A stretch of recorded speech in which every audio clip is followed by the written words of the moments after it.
medieval Chateau de Chateaubriant at Chateaubriant, Loire-Atlantique, was extensively remodeled during the Renaissance.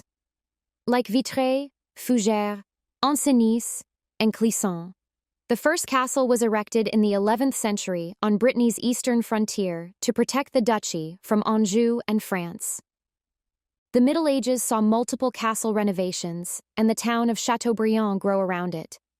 The French besieged and took the fortress during the Mad War. The largely ruined keep and halls were lavishly rebuilt.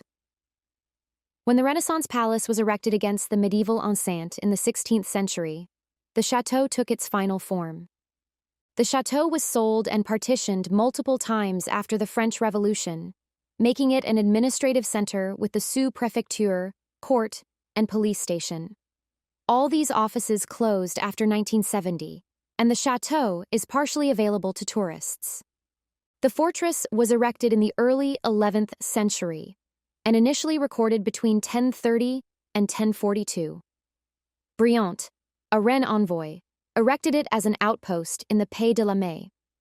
This area surrounding Chateaubriant was a commerce hub and buffer between Rennes, Nantes, and Angers.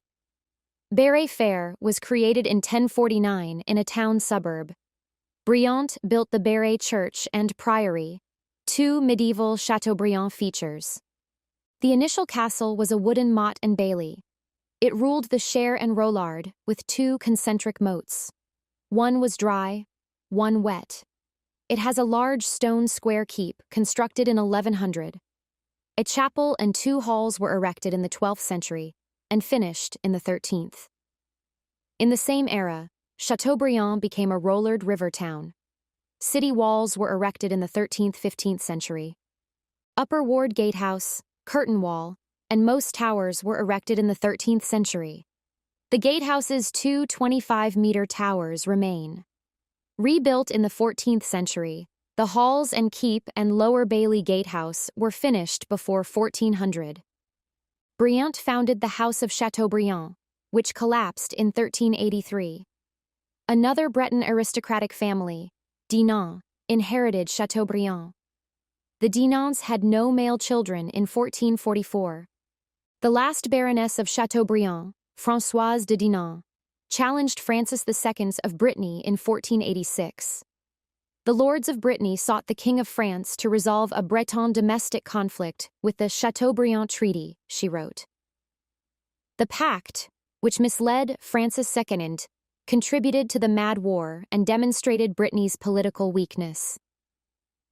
Breton castles were seized one after another by the French throughout the conflict. Chateaubriant succumbed after a week of siege in 1488. Françoise de Dinant rebuilt the castle after the war. The original walls didn't meet military standards, therefore a bastion was erected. The keep and halls, which lost their protective role, had huge windows. The Baroness requested flamboyant fires inside. Françoise de Dinant desired an elegant home, not only keep and hall upgrades. She commissioned a Lower Bailey palace. After the French Revolution, the National Guard utilized this palace, which became known as Bâtiment de Gardes, Guards Building. The new house was finished in the early 16th century, following Françoise's death. Jean de Laval, her grandson and House of Laval member, owned Chateaubriant. Jean de Laval disliked the new palace, a harsh first Renaissance architecture. He had a second Renaissance-style Italian-style wing erected in 1530. The long gallery that angles the palace is by Jean de Laval. In 1543, Jean de Laval died heirless and handed his properties and titles to the powerful French constable Anne de Montmorency. The constable finished Jean de Laval's work, but moved to the Château des Coins, near Paris. Chateaubriant was part of the Montmorency house until 1632, when Henri II was exiled and killed for crime. The princes of Condé held the barony until the French Revolution. The Condé upgraded the chateau by remodeling rooms like the Chambre dorée in the Jean de Laval wing around 1632. Instead of Chateaubriant, the princes lived in Chantilly and their Paris Hôtel Particulier. Since the Dukes of Montmorency and subsequently the Princes of Condé were far away, the town council gained considerable freedom, but the lords still had local officials in the chateau. Louis V de Bourbon-Condé was one of the first lords exiled during the French Revolution. He left France for England, 1789. The chateau housed the town's National Guard, storehouses, and a police station. Locals bought or leased sections of the buildings and courtyards, and the moat was partly filled. The Prince of Condé gradually inherited the land during the Bourbon Restoration. He sold it finally. The town council sought to acquire the chateau for its prison, court, and services, but the prince refused to work with the administration, so the mayor bought it himself. He sold the remainder to the town council and gave the department the Lower Bailey Gatehouse, which became a prison. Mayor Martin Connaisson preserved part of the estate and erected a mansion there in 1822. In 1839, the council proposed demolishing the keep to create a school and bridge using its stones. After great protest, the chateau was included to the first list of monuments historiques in 1840. The municipality ceded the chateau to the Duke of Aumale in 1845 because it couldn't maintain it. The Duke renovated Mayor Martin Connaisson's mansion. He surrendered the chateau to the Loire-Atlantique department in 1853, after following his father Louis-Philippe I to England after the Revolution of 1848.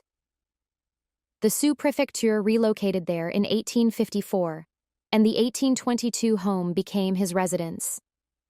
After the Duke of Aumale bought the estate, the police station, court, and prison were moved, but they returned in 1855.